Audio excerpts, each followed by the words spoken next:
बेटा आज हम एक बहुत ही अहम एक्सरसाइज पढ़ना शुरू कर रहे हैं। गोयो कि ये एक्सरसाइज के मेथड से कम अहम है इम्तिहानी नुक्ता नज़र से, लेकिन फिर भी इसमें से एक आध सवाल कभी कभार कुछ सालों के बाद बन जाता है और है भी बहुत आसान।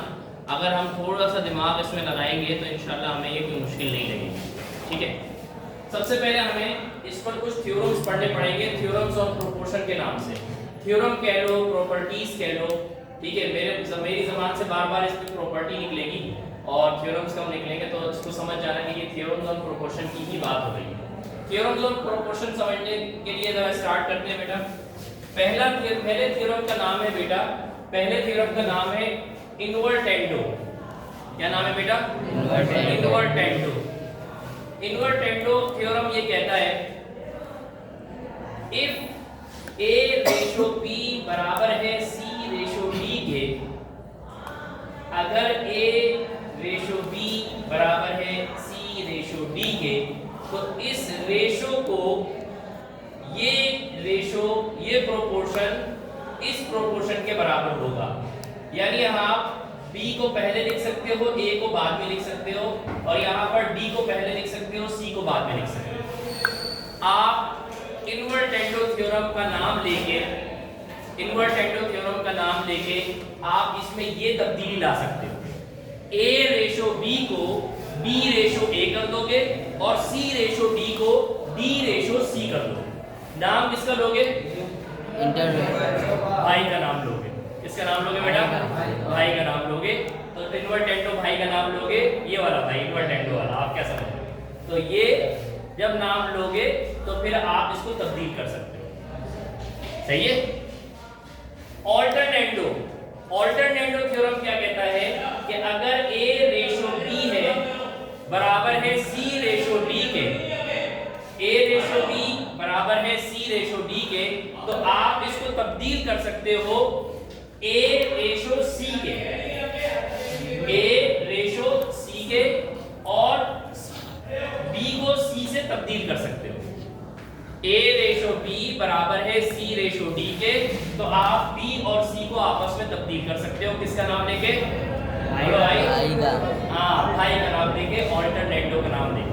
समझ लो, भाई का नाम चलता है, यानी ऑल्टरनेटो भाई का नाम चलता है। क्या है? देखो अब इसमें ना थोड़ा सा जहन को थोड़ा सा खोलो। ये a upon b, a ratio b को आप लिख सकते हो ना, a अपॉन b लिख सकते हो। इक्वल की जगह पे इक्वल, c रेशो d की जगह पे c अपॉन d कर सकते हो। Yes sir. यानी ये चीज अगर लिखी हुई है, तो ये चीज बना सकते हो। ये चीज कैसे बनेगी? b upon a, b ratio a का मतलब b अपॉन a बराबर है b रेशो c का मतलब b अपॉन c। समझ में आ रही है बात? ठीक है, ये बात समझ में आई सर। इसी तरीके से इसको भी जरा उसी नजर से देखो। a रेशो b का मतलब क्या है? a upon b। c ratio d का मतलब क्या है? c upon d। तो आप इसको तब्दील कैसे कर सकते हो? b को c से तब्दील कर सकते हो, यानी b की जगह पे c लिख सकते हो और c की जगह पे b लिख सकते हो। a अपॉन c और b अपॉन c। इसका नाम लेके ऑल्टरनेटो का नाम लेके। ठीक है। अच्छा भाई, तीसरा जो थ्योरम है उसका नाम है कॉम्पोनेंडो। क्या नाम है बेटा? कॉम्पोनेंडो ये कहता है कि अगर a plus b ratio b हो और c plus b ratio d हो, तो आप इसकी जगह पे ये लिख सकते हो। यानी पहले वाले एलिमेंट में b प्लस हो रहा था ना, अब दूसरे वाले एलिमेंट में a को प्लस कर दो। a plus b ratio b को आप लिख सकते हो a ratio a plus b। ये थोड़ा सा टिपिकल है, जरा ध्यान में रखना। देखो मेरा बेटा, वैसे तो नॉर्मली क्या होता था? a रेशो b होता था ना, सही है। लेकिन अगर a plus b ratio b है, यानी b पहले वाले में प्लस हुआ हुआ है, तो आप इस तरह भी कर सकते हो कि पहले वाले एलिमेंट को दूसरे वाले एलिमेंट में तब्दील कर प्लस कर सकते हो। यानी a plus b ratio b है तो a को रहने दो और b के साथ a भी प्लस कर दो। इसी तरह यहाँ पर भी यही काम है कि अगर c plus d ratio d है तो आप c ratio c plus d कर सकते हो। यानी पहले में रेशो से पहले वाले एलिमेंट में d प्लस हुआ था, अब रेशो के बाद वाले एलिमेंट में c प्लस कर दो और पहले वाले को c रहने दो। दिमाग में बैठ रही है बात बेटा? थोड़ी थोड़ी दिमाग में बैठेगी, इंशाल्लाह दूसरा देखेंगे तो दूसरा और समझ में आएगा। बिल्कुल इसी तरीके से इसका नाम क्या है? कंपोनेंट। आप इसकी जगह पे ये लिख सकते हो, इसकी जगह पे ये लिख सकते हो, किसका नाम लेके? y का नाम लेके। अब क्या है बेटा? डिविडेंडो। डिविडेंडो मेरा बेटा a minus B ratio b बराबर है c minus b ratio d। अब मेरा बेटा देखो, पहले वाले a में b माइनस हुआ था, अब क्या करेंगे? पहले वाले को अकेला छोड़ देंगे, रेशो की जगह पे रेशो, दूसरे वाले में पहला वाला माइनस कर देंगे a माइनस b। ठीक है बेटा? फिर बराबर की जगह पे बराबर। इसी तरीके से बेटा c माइनस d, पहले वाले में दूसरा एलिमेंट माइनस हुआ था, पहले वाले में बेटा दूसरा एलिमेंट माइनस हुआ था, अब पहले वाले एलिमेंट को ऐसे ही रहने देंगे और दूसरे वाले एलिमेंट में पहला माइनस कर देंगे, c माइनस d कर देंगे। सही है बेटा? अब आप देखो, इन दोनों को मिलाकर हमने एक और बनाया, इसका नाम कंपोनेंडो था, इसका नाम डिविडेंडो था। तो हमने दोनों को क्या बना दिया?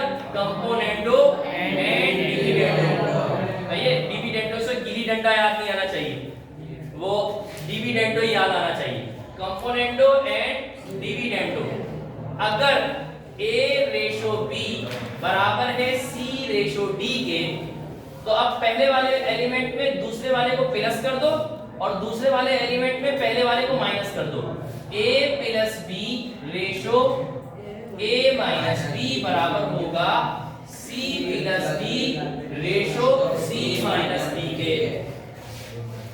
दूसरे देखो बेटा, दूसरा क्या है? पहले प्लस किया था, रेशो से पहले प्लस किया था, अब पहले माइनस कर दो। पहले वाले एलिमेंट में दूसरे को माइनस करो, दूसरे वाले एलिमेंट में पहले को प्लस करो। a minus b ratio a plus b, a minus b ratio a plus b बराबर है c minus d ratio c plus d। ये वाला जो थ्योरम है ना बेटा, ये बहुत काम का थ्योरम। इस थ्योरम से ही हमारे अगले सवालात सॉल्व होंगे, इस थ्योरम से ही हमारे अगले सवालात सॉल्व होंगे। और इसमें कुछ सवालात ऐसे हैं, इस एक्सरसाइज में कुछ सवालात ऐसे हैं जो इम्तिहान में आ सकते हैं। तो आपको जैसे मालूम है कि हमारे पास वक्त तो कब रह गया है ना, सिर्फ 3 से 4 महीने रह गए तैयारी के। तो हमें सिर्फ इस तरह स्पेसिफिक एक्सरसाइज कर रहे हैं, उन एक्सरसाइज में से भी उन अहम सवालात को चुन रहे हैं जो हमारे इम्तिहान के लिए जरूरी है। ठीक है? तो बहुत अहम क्लासें होती हैं, यहाँ पर कोई फालतू क्लास होती नहीं है। ठीक है? तो देखो मेरा बेटा, इस थ्योरम को बहुत जहन में बिठाना है, और अगर नहीं भी बैठ रहा अभी तो सवालात करते करते हम इस थ्योरम को जहन में बिठाएंगे। हाँ ये है कि हमारा जो a है वो सवाल का वाला a होगा, हम उसको a तसव्वुर करेंगे, वो b नजर नहीं आएगा वहां पर, हमारा b सवाल वाला b होगा।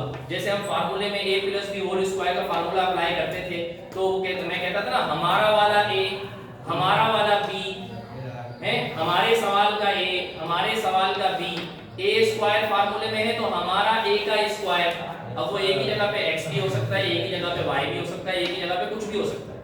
ठीक है बेटा? तो देखो मेरा बेटा, अब सवाल क्या है? एग्जांपल है, if 3p plus 4q ratio 3p minus 4q के बराबर है 3r plus 4s ratio 3r minus 4s। अब ये एग्जांपल मैं इंशाल्लाह नेक्स्ट वीडियो में कराता हूँ। ठीक है? तो इसको यहाँ तक रोकते हैं।